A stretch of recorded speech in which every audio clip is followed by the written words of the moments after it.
Hey, what's up, everybody? It's your boy Simon from Siphon TCG here, and today I just want to be upfront with everyone. This is not going to be any scripted. This is not going to be towards anything specific that I've been hitting at.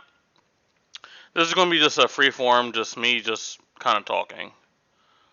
It's been something that's been weighing on my mind for a while, and it's actually a good thing. It is something that I kind of wanted. Well, at least I thought I wanted. I got it. And I'm not taking it in as I thought I would. I know this is very honest.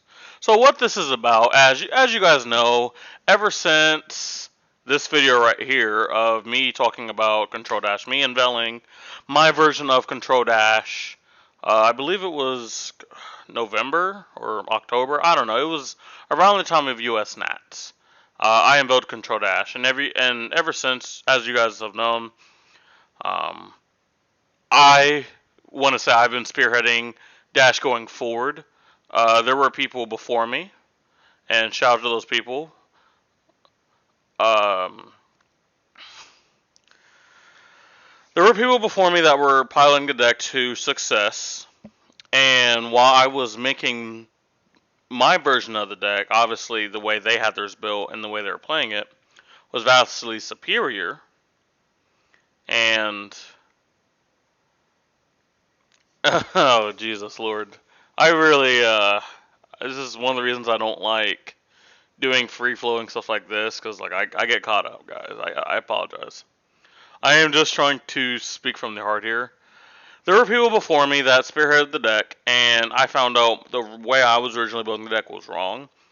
They improved my thinking of it and transformed how I played the deck to the point where I was so much more confident in the deck. I was only really playing the deck online for the most part and testing online. And they boost my, and the people I'm referring to is Team Mongolia Gaming, who unveiled at US Nats, the Control Dash. I got confident with the deck to the point where I went to buy into it real life because I'm a person. I've played a vast range of decks. I've played almost every single deck in Fab, like more than probably the average person that doesn't specialize in that archetype. But I don't actually buy into, like, I mostly buy singles for the decks that I own. Like me, currently I own Iris Dromai, Control Dash, Kano, Combo Bolton, Blitz Prism. I believe that is it, actually. That's actually, yeah, I believe that's actually it. I don't, my collection in Fab is actually not that big. Just because I invest specifically into what I'm playing. I've only recently started, opening sealed product more often than not. I've only recently started drafting more often. I'm a person didn't like to draft. So when I buy into something, it's something I definitely believe in, and I believed in Control Dash. I really thought this was the next big breakout deck. On a wider scale, it wasn't. On a wider scale, was even though it had put up very good results. It was just to the mass market, not a very appealing choice. But this is where, unlike other games, I really suck my fun. I'm a person. If you followed me in any other card game, what's the top 3 decks in the format? Cool. I pick one of those. Now, I might heavily invest in that archetype and like continue playing for it, but like let's say right now I just now started Flesh and Blood. I would 100% be on Odom, Iyslander, now would be Azalea, stuff like that. I would be on whatever control slash combo deck is one of the top decks. And I would be like, yeah, cool, yeah, makes sense. I like to play the best deck. I am more of a spike than not. But when it came to Control Dash specifically, I think I kind of start with Bolton because I enjoyed. Bolton's one of the few combo decks in Flesh and Blood, and even though he wasn't great, I enjoyed it a lot. Um,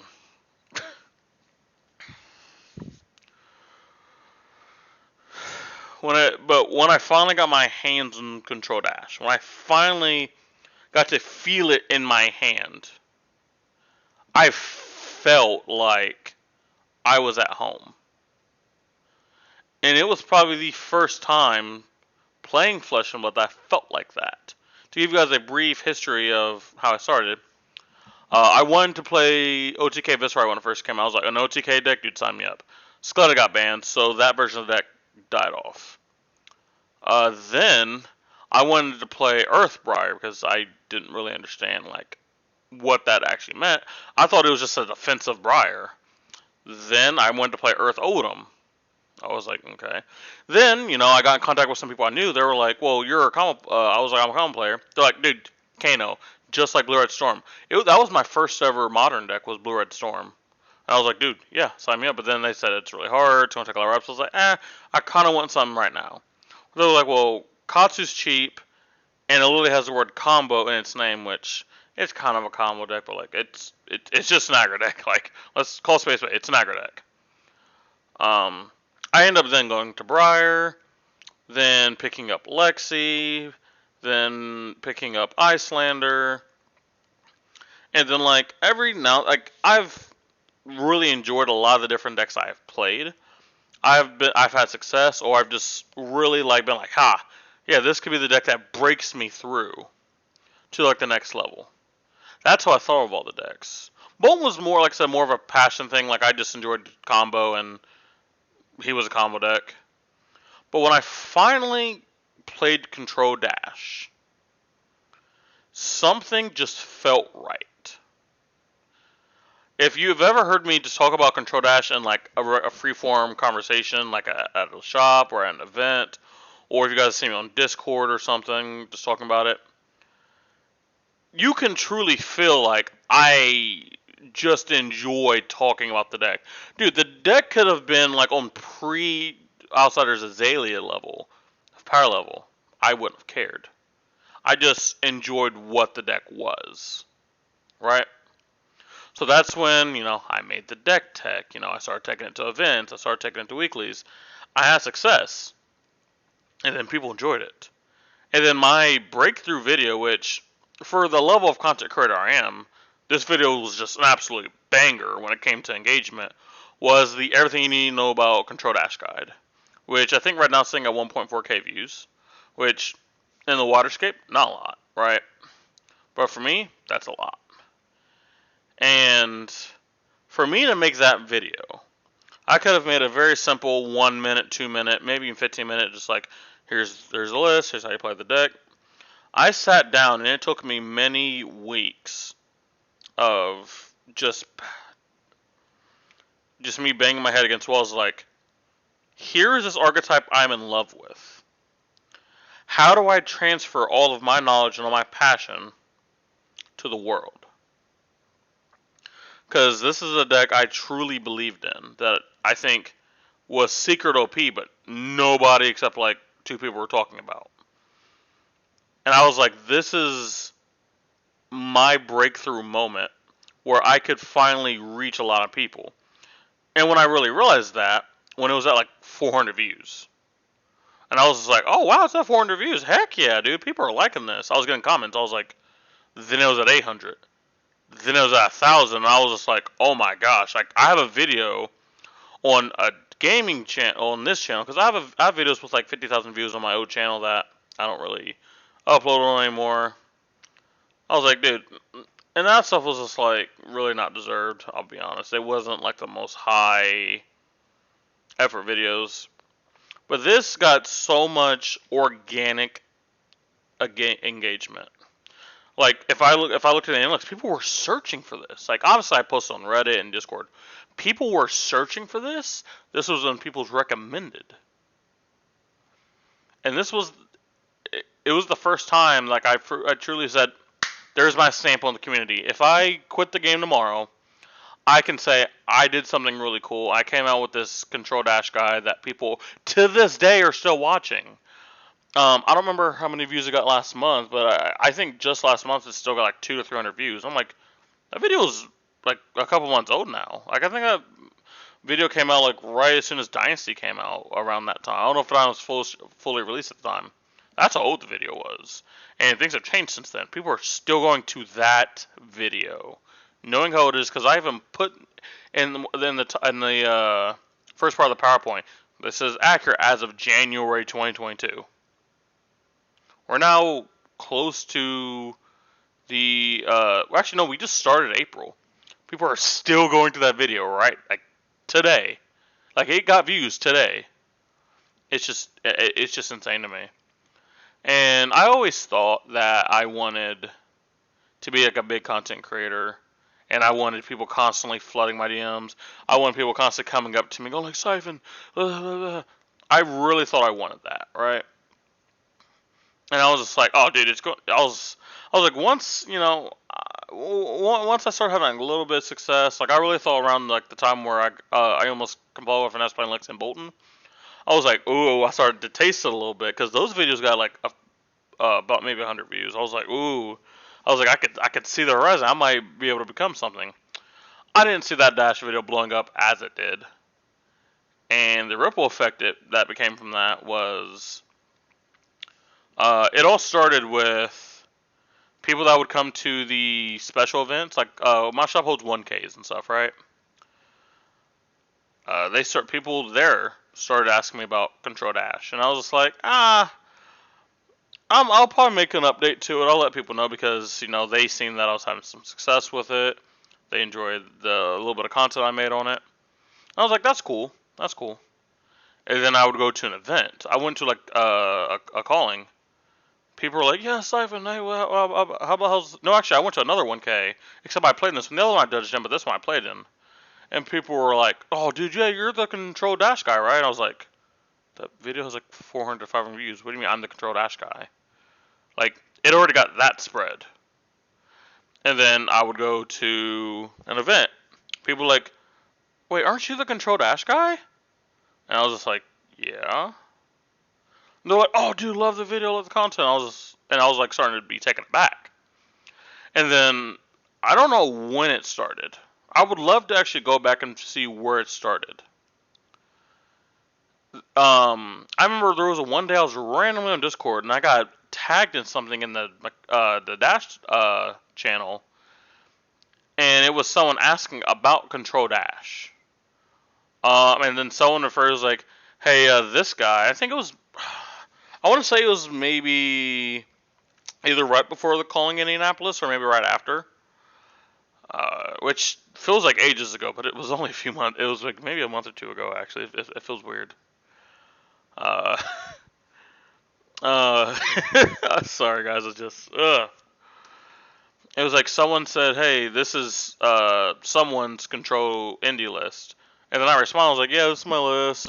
Here's how I did," because they were asking about matchups and sideboards things. And from that point forward, it all started like I would get tagged once a week, and I would have a discussion with people just talking about the deck because, mind you, it's my favorite deck. I just love talking about and playing it. And then I went from like once every 2 weeks to once a week. Oh, then like, oh, it's every few days, or I'm getting tagged. And then the weirdest part was, actually a little bit. I'm gonna backtrack a little bit before the calling. Is there was two people. I wish I remember the names off the top of my head. There was two people that messaged me personally asking about controls because they said they wanted to take it to a call, like one of the big callings or one of the big pro quests. I think it was in Europe. I was like, I have European people reaching out to me because they want to take my list, just low me's list, to a pro quest and the biggest pro quest that's happened. And I was giving them tips and all that stuff, and they did really well. They actually were on camera, and the best part was, I wish I had the VOD. Is Twitch chat hated it because the Dash was just getting live, blocking out, swinging with pistols. It was beautiful for me because like I really got to watch, even though like it was more like an adopted child. I got to still watch my baby out in the world. It kind of felt like watching your kid at like Pee Wee because how still young the deck was. It was just like watching my kid at Pee Wee, and I was just like, dude, I just felt so nice. It felt so warm inside. And then again, people started reaching out to me. Then I got people messaging me saying, "Hey, I'm thinking about taking Control Dash to the Pro Tour. Any tips?" And I'm like, "The Pro Tour? Like Pro Tour?" And like, and then I got more people messaging me about wanting to take Control Dash to the Pro Tour, and I was like, wow, this is really cool. People are wanting to take my list to one of the biggest competitions of the whole entire year because there's been no Worlds announcement. So as of right now, Pro Tour, biggest competition of the year, and people want to take my list. And I gave a lot of people advice the best I could. Then it started getting out of hand. I remember I got home from work one day and I had 4 people that added me as a friend request and had a DM request for me, strictly asking about Control Dash, and I was like, all right, hold on, what's going on here? Everyone wants to learn about Control Dash, and like it slowly happened to the point where like I was getting tagged all the time on Discord now. Like I'm calling up the modern day now. I would get on Discord, be like, oh, 4 notifications. Someone would be like, hey, what's a good Control Dash list? Here's at Siphons. At Siphon, what are your thoughts on this? At Siphon, what is this sideboard tech? At Siphon, do you mind giving me some tips? And then I'll go to my DM request. Hey, Siphon, really enjoy the videos and really enjoy the deck. Can you give me some help? And it's just like, I would get that all the time. Like if I guarantee you, I've set off a Discord for the last few hours, but I got a bunch of notifications. I bet if I was to get on Discord right now, I would either be tagged in the Dash Discord or I would have a personal message. And all of these things I'm saying sound phenomenal. It's technically what I wanted. I wanted technically people to tag me. I wanted people to ask me for information when it comes to Dash because I feel like I've been putting the most effort in since I picked up the Archetype. I feel like I'm the flag bearer. I feel like I'm the one driving the ship of Control Dash since U.S. Nationals. So I feel like I somewhat earned it at a point because I was like, there's no one else really like pushing this archetype forward, at least in a public sense. But what it's been lately, and I think it's been a combination of a few other things outside of this situation that's been making me feel like this. But I am starting to personally struggle, and I don't want to say with the fame because it's not really fame. I am starting to struggle with being the flag bearer of this archetype, right? And here's why. When you have people constantly messaging you, asking you about the deck, right? And it's not like, hi, I'm playing it in my armory. Hi, I just want to build a deck. Any tips? It's people saying, yeah, I'm taking this to the grandest stage of them all. I need help. And it's just like, I feel like I am now charged with what their success is. Now, obviously, they have to still play the games, but they're basing all of their matchup knowledge, all of their play patterns, their deck building decisions, their sideboard choices off of what I say. What I say is a Bible to them. And they're going to absorb everything I say, and pretty much whatever they do is a reflection of what I tell them. Because I've put in more time into the deck. It would be like, for example, I was to re-pick up Icelander tomorrow, right? Now, obviously, I still have to play the games, but let's say I went to Michael Hampton and was like, hey, Michael, teach me everything you know about Icelander. And he broke down like 10 hours worth of, he just sat down and explained everything to me. Well, again, yes, well, I'm the one playing. All of my decisions, my matchups, like everything is kind of a reflection of on him. Now, the average person may not know that, but like me, like it's kind of between me and him. Whatever I do it is a sound reflection of him. It's kind of like parents, right? Parents and children. Children are always a reflection of their parents. Now, at the end of the day, the child does make the decisions that they do, but it's a reflection of how they were raised, right? And what influences are over them. It's like here. And it is hard for me to now constantly always messaging people back. Like, it's to the point where, because like I said, I'm not on like Discord all the time, right? But when I get on, I was like, oh, I have 4 messages asking me about stuff. All right, let me answer this guy. And if you know me, I'm a person, I type. I type paragraphs.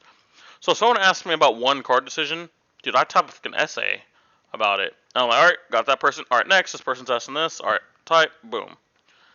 And it feels like I do that for like 45 minutes to an hour. I'm just like replying to people that I missed. And it is became hard only because the stress that I feel like I'm personally putting on myself. No one is forcing me to be stressed out. No one's forcing this emotion on me. But for the first time in my life, I feel like people are truly counting on me to get it right. So like in Magic the Gathering, right? I was one of the people that brought back to life Neoform. Now it was only a short stand. It was more in a local era sense. It wasn't like multinational. It was just Southern Ohio. I spearheaded Neoform come back. Like I would always talk about it with people, and I would give people breakdowns of the deck. And then people like built the deck, took it to local competitions. But it was like again on a very very small scale. But in this game, I have people in Belgium, France, obviously United States, Mexico, New Zealand. All these people messaging me saying, "I need everything that's in your mind, Ho. I need it, and I need you to give it to me." And I think it would be easy. I wouldn't be saying any of this. Is if people would ask me a question, I'm gonna be like, and refer to everything you need to know about Control Dash Guide, and refer to it. Because again, one of the first things I put in that video is these things are accurate as of January 2022. It's not 2023. It's not January 2023 anymore. Things have changed. We've had multiple sets come out. We have multiple competitions. A lot of the context has changed. And I've had to challenge myself to keep myself up to date with the deck. And I'll be completely honest with you guys. Obviously, you guys know I've ventured into Kano this year. I'm starting to build up Iris Stroma, kind of like I did Control Dash. Obviously Bolton, I'm still trying to get Bolton in a playable spot. It's very hard. And that's where a lot of my time has went to recently. Now, technically, the last major competition I went to, I played Dash. And if I was to probably go to a competition right now, I would probably play Dash. But the issue is, I haven't even practiced Arbor Type that much. I've maybe put in like 70 games since Outsiders came out. I was putting that amount of games in a week in prep for ProQuest season. Like I don't even think I've done 100 games since Outsiders has been like fully not released, but like fully like spoiled. Like every single card that's been in the deck. And then I'm trying my best to give people advice on the deck. Now the reason I'm not playing the deck is not because I don't think the deck is. I think the deck is probably in a better spot than it was before because the meta has slowed down because of Azalea. But it's just I've been enjoying branching out a little bit more. Because, like, obviously, branching out is obviously what got me into Control Dash in the first place. And I think it's what makes me a very well-rounded Flesh and Blood player, because I can literally play anything. Maybe not at the highest level. But you could give me Levia right now. I could probably play Levia to a decent thing.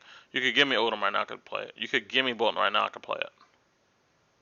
Again, not to the same level as, like, the people who specialize in that. But, dude, I could play it, and you could be like, oh, yeah, he's been playing it for a while. You wouldn't know it's, like, you would think that I've played like 200 or 300 games of it. I've probably played like 50 or 60. But like I said, sort of, I've probably still branched out more than the average person. But even still, nothing like branching out doesn't really replace like specializing something because I think this game rewards people who specialize in certain things. Like Dory mains will always do better than people who just randomly pick up Dory. Because a lot of these decks in this game don't play super similar to another deck. Like, you have Bravo and Odom that can have similar play patterns. You have, like, technically Control Dash and Odom who can have similar play patterns. But, like, Odom doesn't play like Briar, who doesn't play like Kano, who doesn't play like Viserai, who doesn't play like Lexi. And you can say that for almost any game. But the difference is, in this game, there's very, very, very few decks that play anything like. You have very few decks that share an actual card pool. And I'm not talking about like E-Strike, Command and Conquer, stuff like that. I was like, those are just cards that should be in every single deck. Well, most of the decks. Like, if you're not, then you have to have a very good reason not to be playing that card, right? I think it's different. But it's just been difficult lately, and it's only because I, again, personally feel like I'm responsible for a lot of these people's success that's about to come recently. Like I said, the Pro Tour is, I think, 3 weeks away, right? And all these people that I've been constantly talking to, trying to give advice to, if none of them were to do well, and I'm talking about like day 2. I think if you day 2, I think that's a success at the Pro Tour. I honestly do. But let's say I give 10 people advice, and I think I have 10 people locked in on Control Dash due to my like coaching and teaching, right? But none of them day 2. I'm gonna feel like a failure. Like I'm gonna feel like I either taught them poorly, or because there's people that are buying into the deck. If people buy into the deck, it's not a very steep cost, but even still, that's people's real life money they could have spent elsewhere. People are buying into the deck and don't do well. Well, I feel like I've now cost people money. I feel like I have failed people. And that's not a feeling I want. And I know it's not a feeling, again, I'm not forced to have this feeling. I'm the one making myself feel this way. But it's just hard. That I'm the kind of person that thinks this way. I think in this really messed up way that I shouldn't. And I'm kind of making this video kind of to vent, to be honest, because I haven't really talked about this to anyone. Because on the surface level, everyone's like, dude, I did a good job, dude. You become the Control Dash guy. Like, actually, kind of just the Dash guy, realistically. Like, most of the Discord right now is talking about hybrid or Control Dash. You don't see, outside of Blitz, you don't see a lot of Boost Dash talk. And if you do, it's very, very little. Obviously, now, I could be wrong. It could be on the times that I'm not looking at Discord. But every time, like, I happen to pop on a Discord, someone mentions Tree Frog, Control Dash, someone's adding me, someone's messaging me. And then I thought I was ready for it. I thought, like, dude, this will be a breeze. It'll be nothing. And it has definitely been something. And I think the biggest stress reliever I can have, the biggest way I can just, is if one of them has success. Right? If I send 10 players there with Control Dash, 2 of them day 2, I'll be like, you know what? I did something. I got someone to day 2. But again, it's just that fear in the back of my mind that what if none of them do? Like, what if one of them goes like 0-3? Right? What if one of them goes 0-3? Well, now, I cost them a Pro Tour. Because PTIs, like, there are obviously people who have a bunch of PTIs, but PTIs don't just fall on trees. You have to earn PTIs, in some cases buy, but those are still like $600-700. And, like, that's their travel, that's food, that's, like, probably, like, time off work. It's like, I'm responsible for all that. And if someone's, like, to go hypothetically go 0-3, I'm just going to feel horrible. I'm going to feel like I'm a failure. And again, shouldn't feel like that. I'm acknowledging I should not feel like that. But I'm going to tell you that's how I'm going to feel. So that's why I'm kind of like in the back of my mind, just like hard rooting. I mean, I'm rooting for them anyway, but I'm like, what in the world? Okay, that's weird. I'm more or less like praying for their success. Because I feel like it would validate or invalidate me as a creator. At least when it comes to competitiveness. Alright, it's been about 30 minutes. I've rambled on enough.